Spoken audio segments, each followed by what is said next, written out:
Right breaking news చూస్తున్నారు. కోనసీమ జిల్లాలో మల్కిపురంలో దారుణం చోటు చేసుకుంది. ఒక యువకుడిపైన ముగ్గురు కలిసి విచక్షణారహితంగా దాడి చేశారు.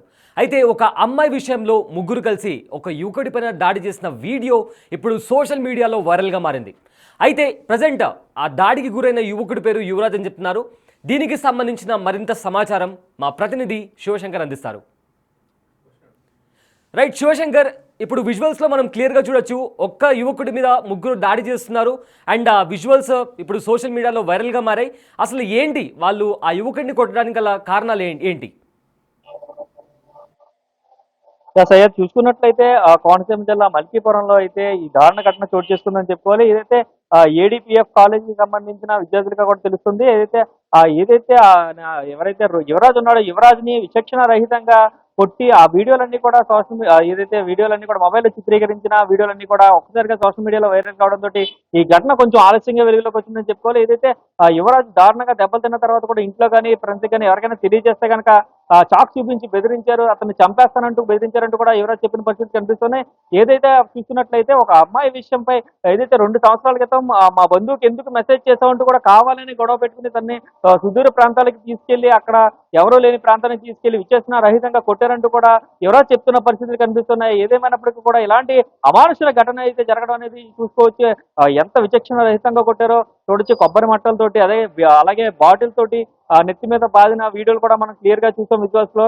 చూసుకున్నట్టయితే పూర్తి స్థాయిలో ఇలాంటి అమానుష ఘటన జరగడం పట్ల తీవ్ర విజ్ఞప్తి వ్యక్తం చేస్తున్నారు. అయితే విషయం తెలుసుకున్న యువరాజ్ తండ్రి శంకర్ అయితే పోలీస్ స్టేషన్ లో ఫిర్యాదు చేయడంతో అయితే మల్కీపురం పోలీస్ స్టేషన్ లో ప్రస్తుతం అయితే కేసు నమోదైన పరిస్థితి కనిపిస్తోంది. ఏదైనప్పటికీ కూడా సీఏ వివరాలు వెల్లడించారు. సీఏ వెల్లడించిన వివరాల ప్రకారం రాజు అనే యువకుడితో పాటు మరో ముగ్గురిపై కూడా కేసు నమోదు చేసినట్టుగా తెలిపారు. అత్యంత పాశవికంగా జరిగిన ఈ ఘటన పట్ల దిగ్భ్రాంతి వ్యక్తం చేశారు. అయితే యువత ఇలాంటి పక్కదోరలు పట్టకుండా ఏదైనా జరిగి ఉంటే కనుక పోలీస్ స్టేషన్ కంప్లైంట్ ఇవ్వాలి, కానీ ఇలా చట్టాన్ని చేతిలో తీసుకుని ఇంత విచక్షణ రహితంగా ఒక విద్యార్థిని కొట్టడం అనేది చాలా అమానుష ఘటన కూడా సీఏ కూడా దిగ్భ్రాంతి వ్యక్తం చేసిన పరిస్థితులు ఇక్కడ కనిపిస్తున్నాయి. ఏదేమైనప్పటికీ కూడా చూసుకున్నట్లయితే యువరాజ్ చెప్పిన కథనం మేరకు అయితే తన క్లాస్ లీడర్ గా ఉండడంతో ఎప్పటి నుంచి కూడా వీళ్ళ క్లాస్ లో అల్లరి చిల్లరగా ఉన్నారు ఈ స్టూడెంట్స్ అందరూ కూడా. వారిపై కంప్లైంట్ ఇవ్వడంతో ఒక ఇయర్ కూడా సస్పెండ్ చేశారు, వారిని కాలేజ్ నుంచి సస్పెండ్ చేశారు. కాబట్టి ఆ కక్ష అంతా మనసులో పెట్టుకుని వారిపై యువరాజ్ పై అయితే దారుణంగా దాడి చేసినట్టుగా కూడా యువరాజ్ చెప్తున్న పరిస్థితులు ఇక్కడ కనిపిస్తున్నాయి. సార్ రైట్ శివశంకర్, విజువల్స్లో మనం క్లియర్గా చూడొచ్చు, అతని బట్టలు చింపేసి చెట్టుకు కట్టేసి ఎలా పడితే అలా కొడుతున్నారు. మహా అయితే వాళ్ళ ఏజ్ ఒక 18 సంవత్సరాల వరకు ఉండొచ్చు. అలాంటి ఏజ్లో ఇలాంటి క్రిమినల్ మైండ్ సెట్తో వాళ్ళు ఎలా కొడుతున్నారు మనం చాలా క్లియర్గా చూడొచ్చు. రైట్, వాళ్ళు కొట్టడానికి గల కారణాలు ఏంటి, అండ్ పోలీసులు దీనికి సంబంధించి ఏమైనా యాక్షన్ తీసుకున్నారా, అండ్ వీళ్ళపైన ఏదైనా కేసు రిజిస్టర్ అయిందా?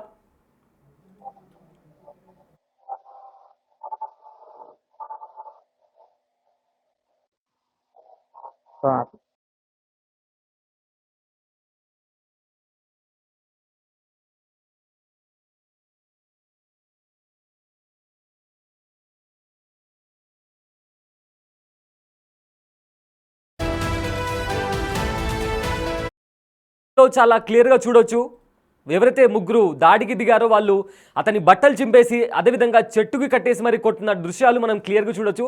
అంటే వాళ్ళ వయసుకి వాళ్ళు చేసిన పనులు, అంటే ఏదో క్రిమినల్ మైండ్తో వాళ్ళు ఎలా అయితే కొడుతున్నారో మనం చాలా క్లియర్గా చూడొచ్చు. అండ్ ఎవరైతే దాడికి పాల్పడ్డారో వాళ్ళ మీద ఏదైనా కేసు ఫైల్ అయిందా, అండ్ పోలీసులు ఏం చెప్తున్నారు ఈ సంఘటనకు సంబంధించి? సయ్యద్ చూసుకున్నట్లయితే ఆ రాజు అనే వ్యక్తితో పాటు ఇంకొక ముగ్గురు వ్యక్తులపై అయితే పూర్తిగా 4 వ్యక్తులపై కూడా కేసు నమోదైనట్టుగా అయితే ఏదైతే మల్కీపురం సీఏ తెలిపిన పరిస్థితి కనిపిస్తున్నాయి. ఏదైతే స్టూడెంట్స్ అనే వ్యవహారం స్టూడెంట్స్ అని మర్చిపోయి ఎంతో విచక్షణ రహితంగా క్రిమినల్స్ లాగా బాటిల్స్ తోటి అలాగే బనియాన్ని చింపేసి పేకకు వేసి నొక్కడం, ఇదంతా కూడా సినిమాటిక్ స్టైల్లో చేయాలన్నట్లుగా సినిమాటిక్ స్టైల్లో చేసి దాన్ని వీడియో చిత్రీకరించుకుని పైశాచిక ఆనందం పొందుతున్న వీరిపై కఠిన చర్యలు ఉంటాయంటూ కూడా, ఇలాంటి అమానుష ఘటనలకు ఎవరైనా పాల్పడితే వారిపై కూడా తీవ్రమైన కఠిన చర్యలు ఉంటాయంటూ కూడా సీఏ ఎప్పటికీ హెచ్చరించిన పరిస్థితి ఇక్కడ కనిపిస్తున్నాయి. సయ్యద్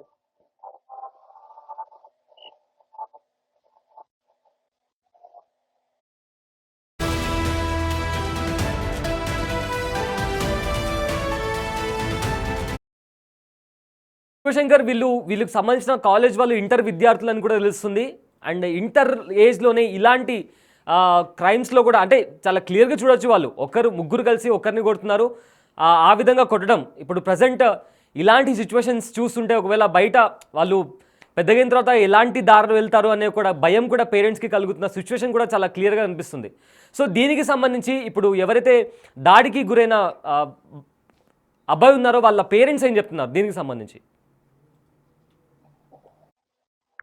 చూసుకున్నట్లయితే వాళ్ళ అబ్బాయి ఏదైతే క్లాస్ లీడర్ గా వ్యవహరించారు కాబట్టి వారి అబ్బాయి క్లాస్ లీడర్ గా వ్యవహరించిన సమయంలో అల్లరి చిల్లరగా వ్యవహరించే వీరి నలుగురిపై కూడా ఏదైతే ముగ్గురిపై కూడా ఏదైతే ప్రిన్సిపల్ కంప్లైంట్ ఇచ్చారు కాబట్టి ప్రిన్సిపల్ కంప్లైంట్ ఇచ్చిన తర్వాత అందరూ కూడా కాలేజ్ నుంచి సస్పెండ్ చేశారు వారిని. కాబట్టి ఆ కక్ష అంతా మనసులో పెట్టుకుని ఎవరు లేని సుదూర ప్రాంతాలకు తీసుకెళ్లి తన కొడుకుపై దాడి చేసినట్టు కూడా తండ్రి ఎవరైతే శంకర్ ఉన్నారో అతను చెప్తున్న పరిస్థితి కనిపిస్తున్నాయి. ఏదైనప్పటికీ కూడా ఇలాంటి దుర్ఘటన జరగడం అనేది చాలా అమానుషం అని కూడా అతను ఇప్పటికే బాధను వ్యక్తం చేశారు. ఏదైతే ఎవరికైనా చెప్తే చంపేస్తామంటూ చాకులతో బెదిరించారు. కొడుకుకి రక్షణ లేదంటూ కూడా తండ్రి చెప్తున్న పరిస్థితులు ఇక్కడ కనిపిస్తున్నాయి. సయ్యద్.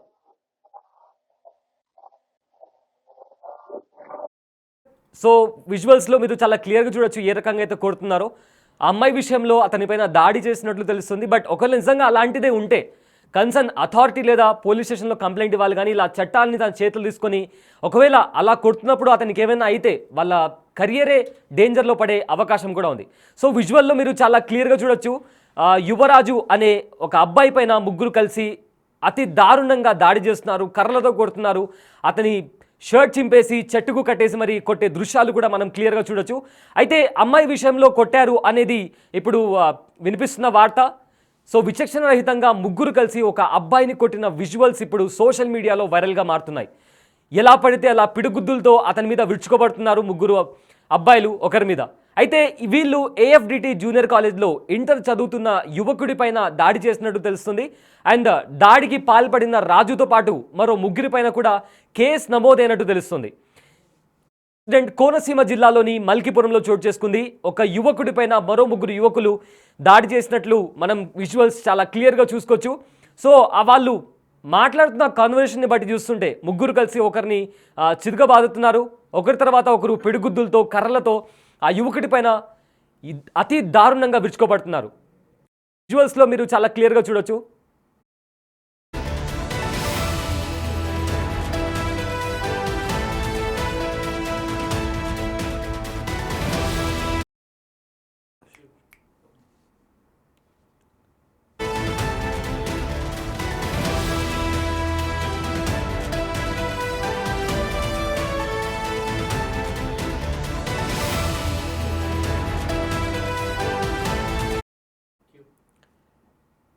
అయితే ఈ ఇన్సిడెంట్కి సంబంధించి కొంతమంది స్టూడెంట్స్ కూడా మాట్లాడారు. అందులో ఒక స్టూడెంట్ ఏమన్నారో ఒకసారి విందాం. అదే గోడపల్లి గ్రామం. అది కాలేజీలో నేను ఒక క్లాస్ లీడర్గా చేసేవానండి ఫస్ట్ ఇయర్ నుంచి. అప్పుడు వాళ్ళ కుర్రలు నా మీద చాలా రివర్స్ ఉండేవారు. క్లాస్ వస్తున్నప్పుడు అవి చాలా అల్లరి చేస్తుందంటే నా మాటలు చేయట్లేదని కంప్లైంట్ ఇచ్చానండి. ఆ పగలవి పెట్టుకుని నా మీద గొడవ పెట్టుకుందాం అనుకున్నారు. నేను వాళ్ళతో గొడవ పడలేదు. ప్రిన్సిపల్ సార్ చెప్తే కొన్ని గొడవ వల్ల వాళ్ళని సస్పెండ్ చేశారండి. ఆ పగలన్నీ పెట్టుకుని నేను కాలేజ్కి వెళ్ళేవాడిని. ఇంటికి వచ్చేసేవాడిని. లక్వర్ని ఇలా తీసుకెళ్తున్నాము అక్కడ దింపేస్తాను అని చెప్పేసి తీసుకెళ్ళి దారుణంగా కొట్టారండి 2:30 గంటలు. నాకు నన్ను కొట్టకండి బతిమాలినా సరే వాళ్ళు 5 నిమిషాలు మళ్ళీ ఏదో 2 నిమిషాలు గ్యాప్ తీసుకుని ఏదో పొగటైపు ఏదో రాసుకొని వచ్చి మళ్ళీ చాలా దారుణంగా కొట్టారండి. 2:30 గంటలు అసలు ఆప్టింగ్ లేకుండా కొట్టారు. శేషాగాలు బదులు కొట్టేశారు. నాకు ఇప్పుడైతే ఆరోగ్యం ఏం బాగోలేదు. తల అయి తిరిగిపోతుంది. మొత్తం చేతులు అవి కట్టేశారు. తొక్కేశారండి. బయట నుంచి కూడా ఎవరన్నా రప్పించారు. దాంట్లో కొంతమంది నాకు తెలీదు. తర్వాత మళ్ళీ ఎవరికన్నా చెప్తే చాకులు పట్టుకొని బెదిరించారు. ఎవరికన్నా చెప్తే చంపేస్తాను ఇంట్లోకి తెలిసిన నేను ఇంకోసారి ఎక్కడ కనపడి చంపేస్తే అక్కడ కనపడొద్దు అని చెప్పేసి బెదిరించారండి. సో అతని తీసుకెళ్ళి చెట్టుకు కట్టేసి మరి నన్ను కొట్టొద్దు అని బతిమలాడుతున్న నాపైన దాడి చేశారు అని చెప్పి ఆ విద్యార్థి చెప్పడం జరుగుతుంది. కోనసీమ జిల్లా మల్కీపురంలో ఈ ఘటన చోటు చేసుకుంది. ముగ్గురు విద్యార్థులు కలిసి ఒక యువకుడి పైన దారుణంగా విచక్షణ రహితంగా దాడికి పాల్పడ్డారు. అయితే ముగ్గురు కలిసి ఒక యువకుడిని అతని బట్టలు చింపేసి చెట్టుకు కట్టేసి మరి దారుణంగా అతడిపైన దాడికి దిగారు. బిగ్ టీవీ స్క్రీన్ మీద మీరు విజువల్ చూడొచ్చు. ఏ విధంగా స్టూడెంట్స్, అది కూడా వాళ్ళు దగ్గర మైనర్స్ ఉండొచ్చు, వాళ్ళు ఇంకో యువకుడి పైన దారుణంగా దాడికి పాల్పడుతున్న విజువల్స్ ఇప్పుడు మనం చాలా క్లియర్గా చూడొచ్చు. ఒకవేళ నిజంగా అతను ఏదైనా తప్పు చేసి ఉంటే కన్సర్న్ అథారిటీకి లేదా వాళ్ళ ఇంట్లో లేదా వాళ్ళ పోలీస్ స్టేషన్లో కంప్లైంట్ ఇవ్వాలి. కానీ ఇలా దాడి చేస్తే వీళ్ళ కెరియర్ కూడా డేంజర్లో పడే అవకాశం ఉంటుంది.